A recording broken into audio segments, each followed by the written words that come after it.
को याद करता है, उनके बताए रास्तों पर चलने का काम करता है।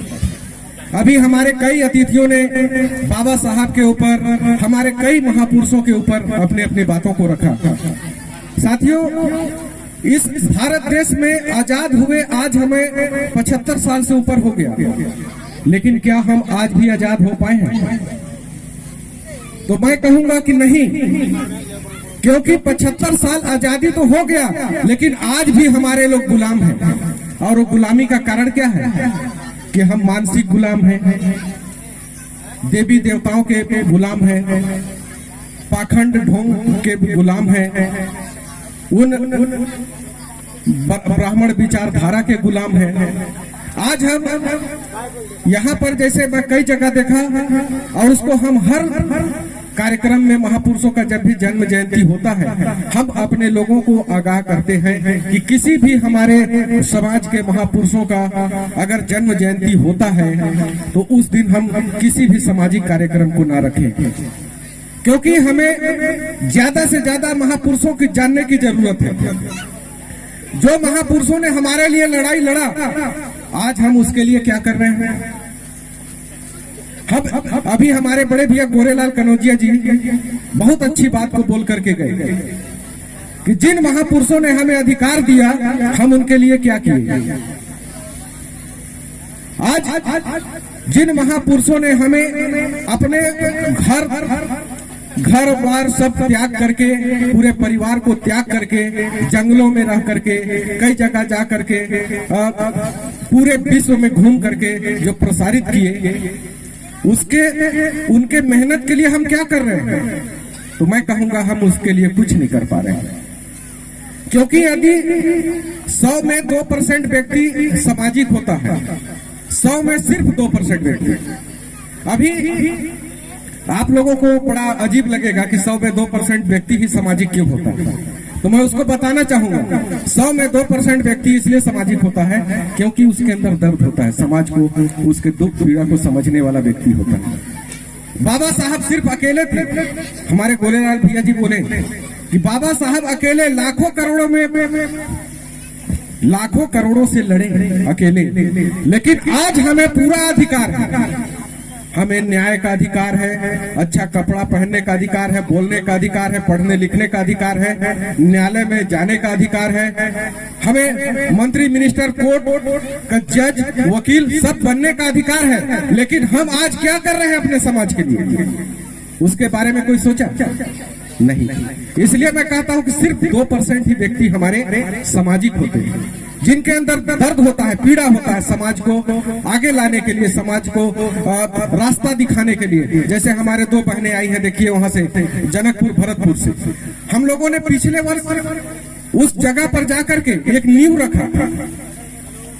इस रविदास समाज कल्याण समिति के नाम से जो हमारा पहले संचालित था, उस समिति का हम नींव रखे वहां पर जाकर के जनकपुर भरतपुर में। लेकिन आज देखिए हमारे बीच में कई ऐसे दिग्गज हमारे बीच में आज आए हुए हैं। आज हमारे इस कार्यक्रम की मुख्य अतिथि बनकर हमारी बहन निर्मला हरिवार जी आई हुई है।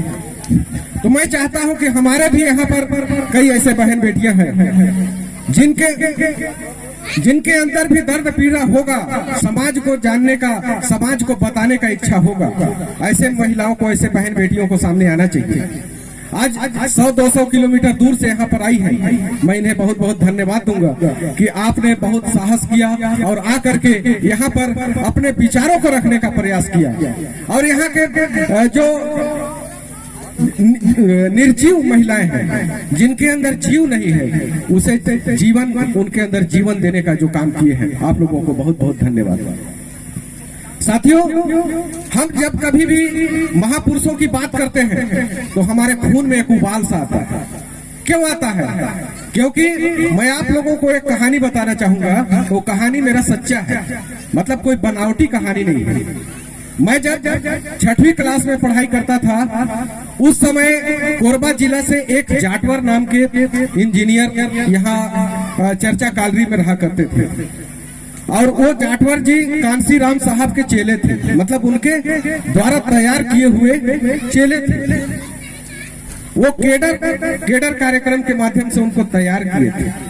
और उन्हें बोल भी दिए थे कि देखो जाटवर जी, यदि मैं आपको तैयार किया हूँ, ये आपको एक को तैयार किया हूँ, अगर आप 100 को तैयार नहीं कर सकते तो मेरा आपको तैयारी करना व्यर्थ है।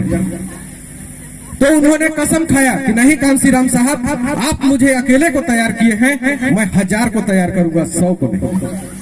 और उसी में से एक बीज मैं पैदा हुआ, उन्हीं जाटवर के द्वारा एक मैं पैदा हुआ इस कोरिया जिला में अकेले। मतलब उम्र के हिसाब से मेरे से बड़े तो कई लोग तैयार हुए, वो लोग आज कुछ लोग हैं, कुछ लोग नहीं हैं, लेकिन मैं उन्हें भी संदेश देना चाहता हूं, हमारे युवाओं को संदेश देना चाहता हूं कि ऐसे बीज बनो जो पेड़ बन करके लोगों को छांव दे। ऐसा बीज ना बनो कि आगे चल के पतझड़ बांस जैसे देखे ना, बांस बहुत अच्छा हरियाली दिखता है, जब फूलता है तो खत्म हो जाता है। तो आप ऐसा पौधा बनो जो काटने से पहले मरे नहीं। और जो कोई भी गर्मी से जलता हुआ, पसीने से लथपथ अगर आए तो आपके छांव में वहां पर उसको चैन सुकून मिले। तो हमें इस प्रकार का पौधा बनना है कि हम जहां कहीं भी जाएं, हमारे विचारों से लोग जुड़े, हमारे विचारों को सुने, हमारे विचारों को समझें। लेकिन उसके लिए क्या करना पड़ेगा? उसके लिए हमें एकत्रित होकर के बैठना पड़ेगा, सुनना पड़ेगा। जैसे अभी हमारे कई बहन बेटियां सुन रही हैं, मैं उन्हें दाद देता हूं कि उनके पास बहुत सारा काम होता है घर का, चूल्हा चौका से लेके झाड़ू बर्तन सब काम करती है वो। पुरुष क्या करता है? पुरुष कहीं जाएगा, घूम फिर के आएगा, उसको खाना चाहिए, पानी चाहिए, और लास्ट में खाना पीना खा के सो जाएगा। लेकिन महिलाएं पुरुष के सोने के बाद भी काम करती रहती हैं, क्योंकि पूरा काम खत्म करने के बगैर सोती नहीं।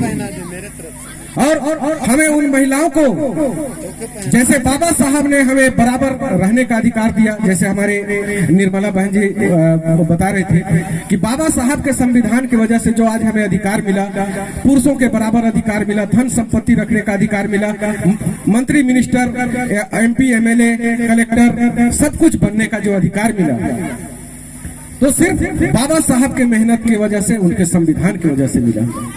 बाबा साहब भूखे प्यासे रह के 2 साल 11 महीना 18 दिन जो हमारे लिए अधिकार के लिए जो लेख लिखा, क्या हम 18 दिन भी लिख सकते हैं? 18 दिन भी क्या मेहनत कर सकते हैं? 18 दिन क्या हम लगातार किसी को जगाने का काम कर सकते हैं? तो मैं कहूंगा नहीं, क्योंकि हमारे पास टाइम नहीं है। इसीलिए बाबा साहब एक और चीज बोलते थे कि टाइम टैलेंट ट्रेजरी अगर हमारे अंदर है तो हम हर काम को कर सकते हैं। हमारे लिए कोई काम भी हमारे लिए बड़ा और कठिन नहीं होगा, क्योंकि टाइम हमारे पास रहेगा तो हम किसी चीज को जानने समझने का काम करेंगे, और जब हम जानने समझने का काम करेंगे तो हमारे अंदर टैलेंट होगा। जब हम पढ़ने का काम करेंगे तो हम होशियार होंगे, टैलेंटेड होंगे। और जब ट्रेजरी का मतलब होता है कि हम उस पे भी अपने कमाई से हम कुछ अंश को उस सामाजिक संगठन या कोई भी कार्यक्रम में हम लगाने का काम करेंगे।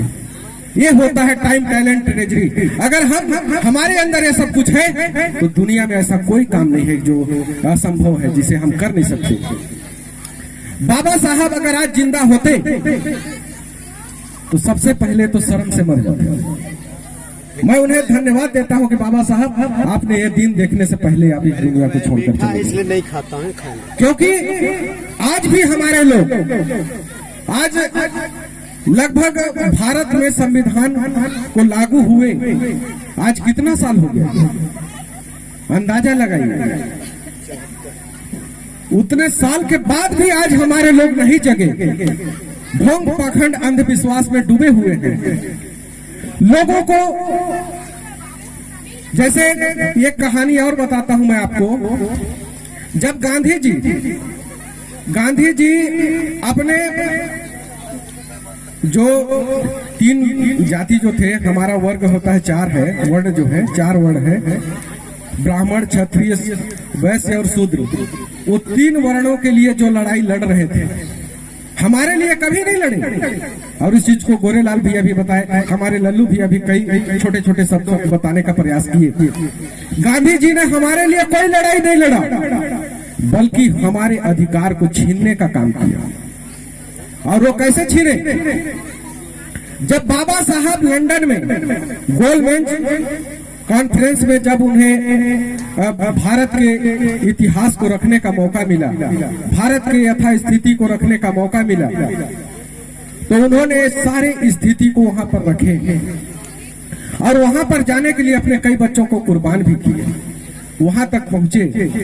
और जब उन्होंने पूरे भारत के इतिहास को जब उनके अंग्रेजों के सामने रखा, तो अंग्रेजों ने उन्हें बोला कि बाबा साहब, आप और आपका समाज बहुत कष्टों से जिया है और चला है, और आपके मूल निवासी समाज को हम पूरा अधिकार देने का काम करेंगे। लेकिन जब बाबा साहब ने हमारे लिए 2 वोट का अधिकार जो लाए, इस लोकतांत्रिक व्यवस्था में जो 2 वोट का अधिकार था, उसको बताना चाहूंगा कि 2 वोट हमारे लिए क्या था और क्या लाभ था और क्या हानि था। देखिए, 2 वोट का अधिकार जो था, बाबा साहब जो 2 वोट का अधिकार हमारे लिए लाए, उस 2 वोट के अधिकार में हमारा जो ST SC OBC के लिए जो 1 वोट पर्सनल था, उसमें हम अपने प्रतिनिधि को चुनते थे, और दूसरा वोट जो था वो हम उनके भी प्रतिनिधि को चुनने का काम करते थे। मतलब हमें स्वर्णों को भी चुनने का मौका मिलता और अपने लोगों को भी चुनने का मौका मिलता। और आज यदि 2 वोट हमारे पास होता, तो हमारे आज पूरे सांसद, पूरे विधानसभा, पूरे राज्यसभा में आज हमारे लोग 100% होते। आज हाई कोर्ट, सुप्रीम कोर्ट के जज 100% हमारे लोग होते। आज बड़े बड़े प्रोफेसर, इंजीनियर, कलेक्टर हमारे लोग 100% होते कि नहीं होते? लेकिन हम लोग उसको भूल गए। जो 2 वोट का अधिकार, जैसे लल्लू भैया बताया ना कि गांधी जी की जो औरत थी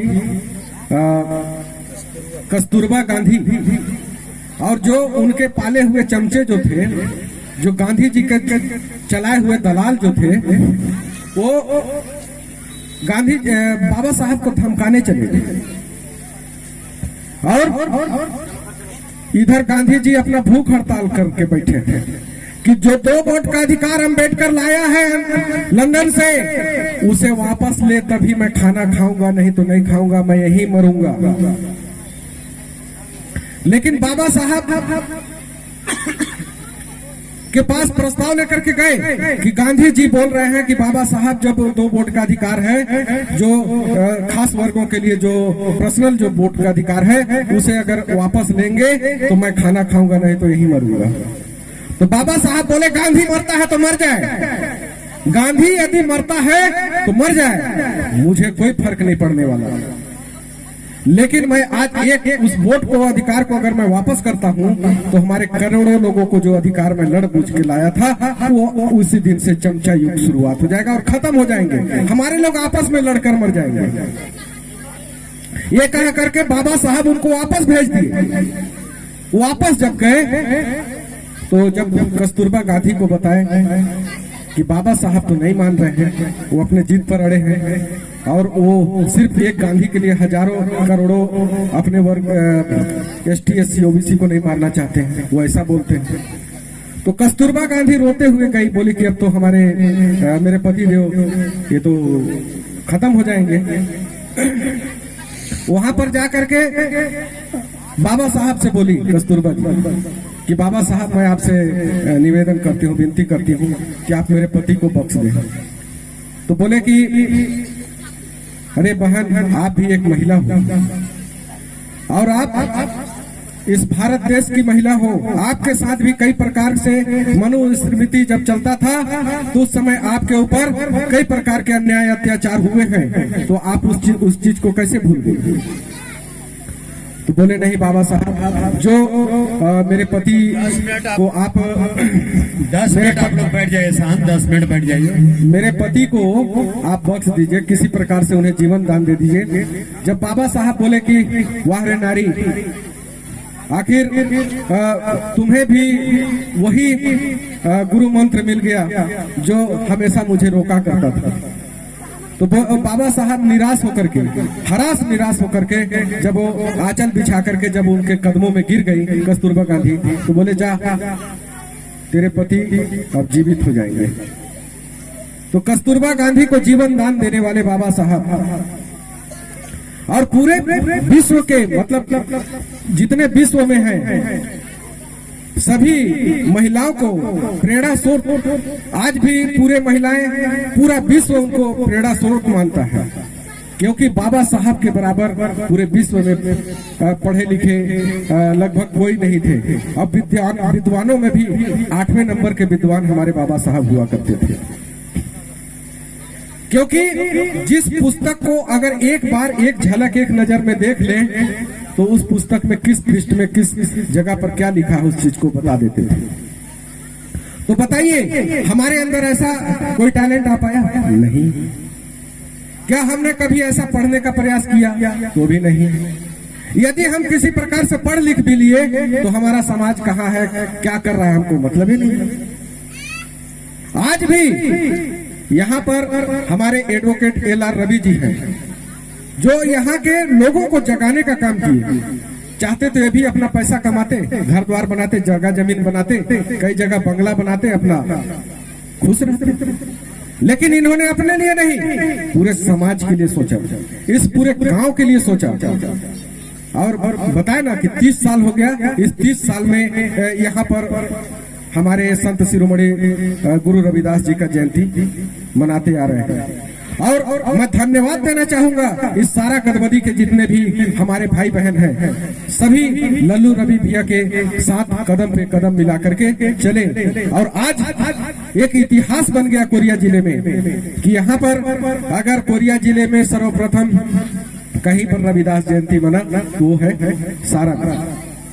सारा में गदबदी में। और दूसरा इतिहास कब बना कि हमारे इस रविदास समाज कल्याण समिति का अगर संगठन तैयार हुआ तो कोरिया जिला में। आज कोरिया जिले को आईना लेकर के पूरे जिले में और पूरे संभाग में और पूरे स्टेट में आज सूर्यवंशी महासभा के नाम से संचालन हो रहा है। और इसका मुखिया कौन है? हमारा कोरिया जिला है। हमारे लल्लू भैया हैं, हीरालाल कुर्रे जी हैं, हमारे राम लखन चौधरी जी हैं, हमारे सुलोचना हिरवार जी हैं, विजय जी हैं, निर्मला जी हैं, ऐसे कई लोग हैं। आज देखिए जो इस कोरिया जिला में हमारा संगठन लगभग कितने लोगों का था? 150 लोगों का। हमारे टोटल कितने पदाधिकारी हुआ करते थे? 150 हुआ करते थे। आज मैं कहता हूं कि हमारे पदाधिकारी लाखों में हैं। सोचिए 2015 से आज 2023 चल रहा है, ये 7 साल का जो सफर चला, 7 साल का जो सफर हमारा जो कामयाब हुआ, आज हमारे लाखों लोग हमारे पदाधिकारी बनके निकले। आज लोगों को जगाने का काम कर रहे हैं, जैसे हम लोग यहाँ पर तैयार होकर के लोगों को बताने का काम कर रहे हैं। इसी प्रकार से पूरे प्रदेश में सूर्यवंशी महासभा संचालन, सूर्यवंशी महासभा के बैनर के नीचे लोगों को जगाने का काम किया जा रहा है। आज देखिए रविदास जयंती को छत्तीसगढ़ में कई जगह ऐसे नहीं मनाए जाते थे, कई ऐसे जगह है, कई ऐसे जिला है जहां पर नहीं मनाते थे। आज मैं बताता हूं आपको गारंटी के साथ कि पूरे छत्तीसगढ़ में हर जिले में लगभग 4 से 5 कार्यक्रम, 10 कार्यक्रम आज के दिन बना हुआ है। तो इसका श्रेय किसको जाता है? तो इसका श्रेय हमारे सूर्यवंशी महासभा और इससे पहले संचालित हमारे संत शिरोमणि रविदास समाज कल्याण समिति के नाम से जो समिति हुआ, आज उसी का श्रेय है कि पूरे छत्तीसगढ़ में हमारे महापुरुषों का अलग जगाने का काम कर रहे हैं। बाबा साहब ने जो अधिकार दिया, उससे पहले हम कीड़े मकोड़े की जिंदगी जीते थे, गंदे नाली में कीड़ों के बराबर हम हुआ करते थे। आज हमें जो सूट, कोट, पैंट, टाई, अच्छा कपड़ा, मकान सब मिला तो बाबा साहब के मेहनतों के कारण मिला। चलिए साथियों, मेरे को लगता है कि कुछ ज्यादा लंबा हो रहा है और हमारे दूर से आए हुए अतिथियों को भी जाना है, तो मैं कुछ पंक्तियों को बोलते हुए मैं अपने वाणी को विराम दूंगा। बाबा तेरी कलम ने कमाल किया, बाबा तेरी कलम ने कमाल किया, निर्धन गरीब असहायों को माला माल किया। बाबा तेरी कलम ने कमाल किया, निर्धन असहाय लोगों को माला माल किया। गुरु रविदास जयंती हम सब ने मनाई है, गुरु रविदास जयंती हम सब ने मनाई है। आज हम जो ये सब कर पा रहे हैं, ये अधिकार बाबा साहब ने दिलाई है, बाबा साहब ने दिलाई है। बहुत बहुत घर बंगला कार है, घर बंगला कार है, ये सब बाबा साहब का उपकार है। घर बंगला कार है, ये सब बाबा साहब का उपकार है। तन पे कपड़ा, हाथ में घड़ी है, जिसके लिए बाबा साहब ने कई लड़ाइयाँ लड़ी, कई लड़ाइयाँ लड़ी। सभी को जय भीम, नमो बुद्धाय, जय संविधान। बहुत बहुत धन्यवाद।